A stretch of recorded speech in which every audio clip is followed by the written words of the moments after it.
అయితే ఈ big boss season ఎంతమందికి ఫేవరెట్ సీజన్ అయిందో కింద కామెంట్ చేయండి. నాకు తెలిసి ఈ సీజన్లో నాకు ఎవరు ఫేవరెట్ కంటెస్టెంట్ లేరు.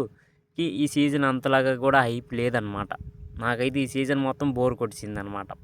సీజన్ 5 తర్వాత సీజన్ 9 నాకు బోర్ కొట్టింది. ఎందుకంటే ఎవరు నా ఫేవరెట్ కంటెస్టెంట్ కాదు. ఇమాన్యుయల్ అప్పుడప్పుడు ఫేవరెట్ అయ్యాడు కానీ నో యూస్. దాని తర్వాత వాళ్ళ స్వార్థంకి వాళ్ళే ఆడుకొని వాళ్ళే గెలుచుకొని ఒక గ్రూప్ అంటే త్రీ కంటెస్టెంట్ సంజన గారు, సుమన్ అన్న, ఇంక బర్నీ గారిని ఎప్పుడైతే సైడ్ పెట్టి అంటే వీళ్ళు ఇక్కడ 3 vs 4 అయిపోయింది. అప్పుడే వాళ్ళ స్వార్థం నాకు తెలిసిపోయింది అనమాట. కళ్యాణ్ కూడా స్వార్థంగానే ఆడాడు. టాస్క్లో లేకపోయినా గట్టిగా సపోర్ట్ చేసింది ఎవరికి? ఇమాన్యుయల్కి, తనుజకి మాత్రమే. ఇంకెవరికి సపోర్ట్ చేయలే. కళ్యాణ్కి ఎందుకు అంత ఫ్యాన్ బేస్ వచ్చిందో నాకు ఇప్పుడు దాకా అర్థం కాలే. ఏ ఫ్యాన్ బేస్తో అయితే వెళ్ళాడు హౌస్లోకి ఆ ఫ్యాన్ బేసే ఉందన్నమాట. ఎందుకు ఆ ఫ్యాన్ బేస్ ఎందుకు ఉంది అసలు నాకు అర్థం కాల కళ్యాణ్ మీద.